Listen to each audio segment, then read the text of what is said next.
Most priests and deacons will choose to read the short form of that gospel. And indeed, when I came this morning and looked at the ribbon, it was on the short form version from the previous Mass.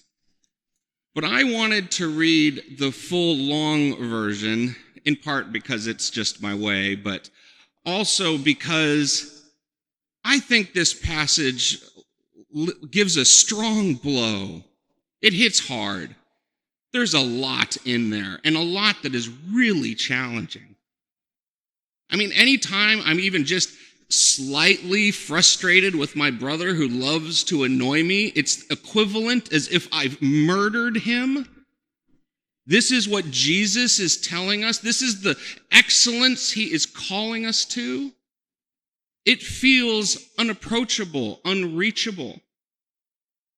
And how am I to rectify this with the Jesus who loves us and forgives us, is charitable to us? Doesn't it seem like he should let a little of the small things go?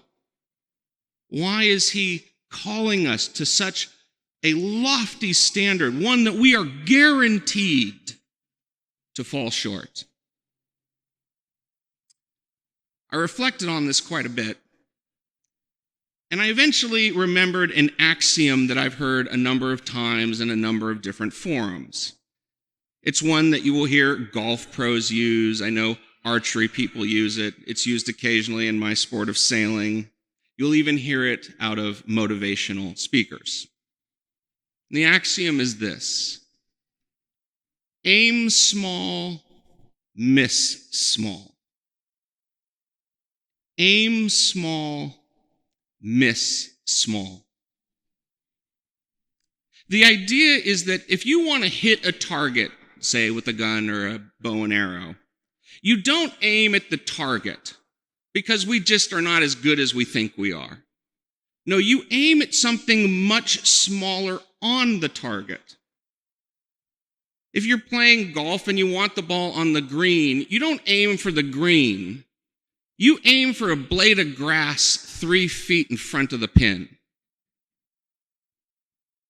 And then when you miss, you probably still have the ball on the green. You met your goal of being on the green by raising your level of excellence and precision and accepting the fact that you don't quite live up to it. But the fruits of that are that you did better than you otherwise would have. Aim small, miss small. To say it a very different way, I've made a number of sizable mistakes in my life, some which are quite visible. I let my weight get way out of control. And you reach that point where you look at yourself and you say, how did I get here? How did I allow sin to permeate my life so thoroughly that I've reached this place where moving around is harder than it should be? How could I let it get this bad? Why couldn't I stop myself before I reached this point? And I would say that the answer to these troubling questions is that we're ignorant of just how far away we are from the target far too often. I lost track of what it meant for a normal daily caloric intake. And as I started measuring my calories, it became much more obvious just how badly I was missing. And so I've been working very hard to change that.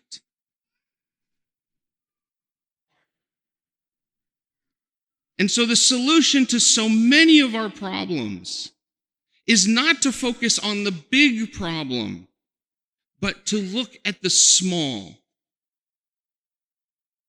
If we try to achieve an uncommon level of excellence, at least we'll be good.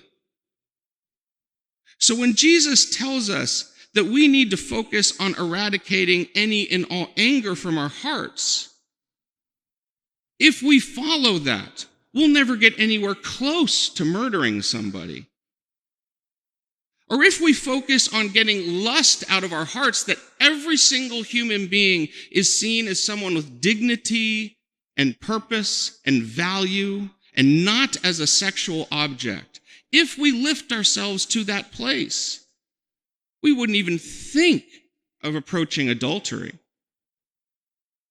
And if we insist on being honest in all situations, and I think it's worth saying, my first thought of what this homily was going to be about was to really focus on the issue of lying and deceit in our culture. We have reached a horrific place where our online presences are a complete deception of who we are, where almost nothing can be trusted. That every time you hear a word at a testimony at Congress, you're thinking that person's probably lying to me. Lying has become a huge problem, one that we don't even necessarily consider a problem. It is okay to deceive.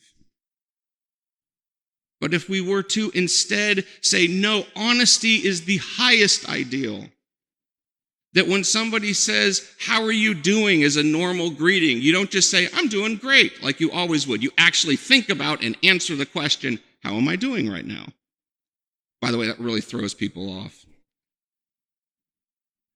But if we were to raise to that level of insistence on honesty, that even when we are not asked for honesty, we reply with honesty, we would avoid so many of the sins that plague our society: sins of pride, sins of profanity, sins of slander and perjury. Aim small, miss small.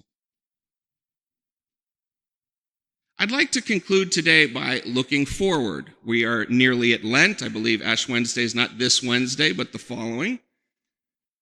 And as part of Lent, we are called to look deep inside, to look at our own culpability for our sins.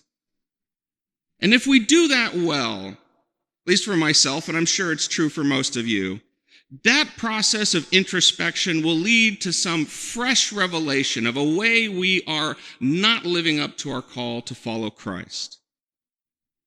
And this will rightly lead us to the confessional.